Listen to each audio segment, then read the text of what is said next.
You know, otherwise we're not going to be doing much good as a basket case. So,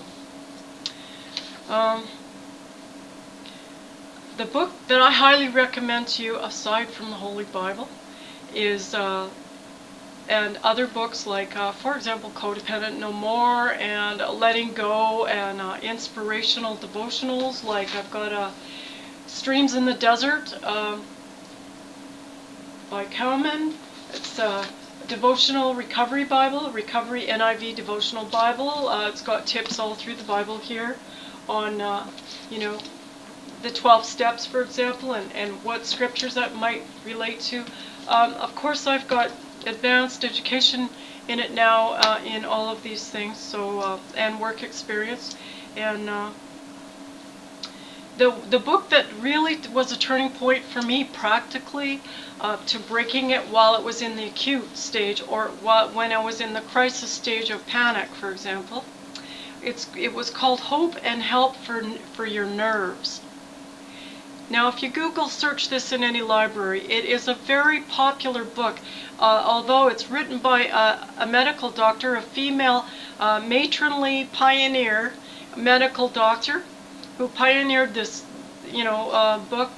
But I found this was present with me in a practical way, and it kind of talked me through it. It kind of, there's lots of books out there, but this one is the one that worked for me because it's so practical.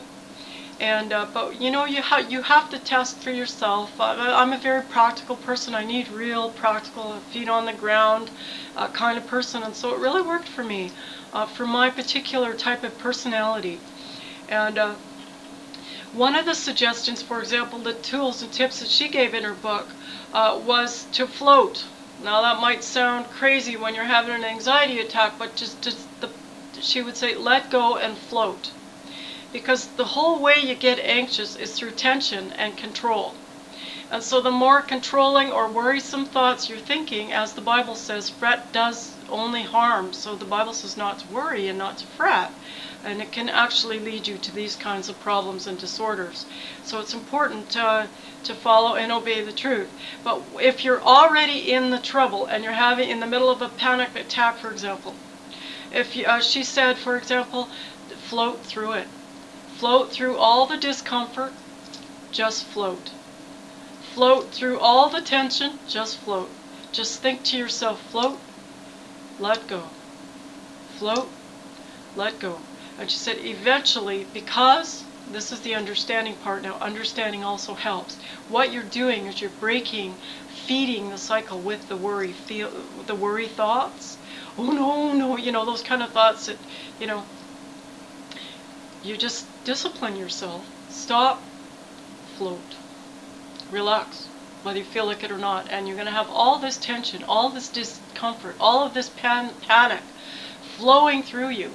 But now you're not breaking it, you're not stopping it. So the tension, you're stopping the tension that's feeding it. See? And so you're breaking the cycle. And so eventually your body is going to go more back to normal. And at that point, you can start retraining your mind to, every time you get a panic, you have to retrace your steps and say, okay, what triggered it? And how you have to start noticing what happened and how did it lead to this, because you're not paying attention to your body and your body's cues and the tension. And by the time it gets to a panic, that tension has grown to escalating, and you're not stopping it in time, and then you may have a full-blown panic attack, for example. Now, if you have anti-anxiety, if you're under medical care, you need to be under medical care initially, especially. And another one is this tool and tip to just float, wait. And she said, people say to me, but I'm too anxious to wait. I'm too, it feels empty, or I'm all, And she said, no, just let go, float, and wait. Wait. Wait. Let go, float, and wait. Let go, float, and wait. Because it will subside. And what you're doing as you're stopping that physiological fight or flight with those suggestions that will eventually go to those organs, those fight or flight messages in your nervous system. Your body, your brain will eventually, your body will calm down with those suggestions. I found that one really useful. Now you might not, but I certainly did, and this book has just taken off. There's been editions after editions of it. It's amazing because she's a pioneer woman, very matronly MD, very, charge, practical kind of person, no nonsense, Ms. Valiant, a real Ms. Valiant, she just ministered to me with that float, that wait, and that let go. Float, wait, and let go.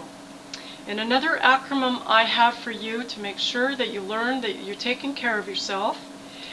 Once you've got a handle on this, now you need to maintain, by taking care of yourself, healthy lifestyle, exercise, healthy eating, healthy rest, being vigilant about triggers, knowing the signs of relapse, and knowing practical wisdom that, for example, if I because I'm not paying attention, developed a panic attack. I haven't had one for 15 years now. Well, then I would just do that float, wait, let go. Let go. Let it go. Let it happen. Just let it happen. Just let go. Don't fight it. Just let go. And eventually, your body will calm down. And I've learned not to feed the worry thoughts into the nervous system and into the fight or flight. It's like a cycle. But like I said initially, you may need an anti-anxiety to break the hardwiring and the physiology at first. You're definitely going to need some help at first if this has gone far enough and you have one of these disorders. And then normalizing your eating and your other health needs, your relationships, etc., because this will have affected all aspects of your being if it's gone far enough. And, one by one, getting control of your life again on all levels, psychologically, socially, spiritually, physically, and mentally. What your thought life is. And so eventually it fizzles out. Just float, wait, and let go. And that was a turning point for me, that book, because it was practical. It was something I could do. It gave me a sense of control, and it stopped. It just stopped feeding the cycle. And then I just dealt with the other aspects of my life that were distorted or dysfunctional, or I'd gone wrong, just trying to cope and survive with that. And so now I just want to give you some scriptures. In the Bible it says, cast down every thought that exalts itself against the knowledge of God. And one of those in the Bible, one of those thoughts in the Bible is inappropriately, okay, concern is one thing, healthy concern, but that's a problem-solving orientation. Like the one I'm talking about now, where you have a measured response and you're not reacting. You have a plan, you're proactive, and you maintain the plan by having a proactive, healthy lifestyle in all your ways of being. And that's putting off bad habits and putting on the right healthy habits, for example, exercise, eating, relationships, etc. Getting help with that along the way and support where you need it in the ways that I've mentioned already. And so it says, cast down all thoughts that exalt themselves against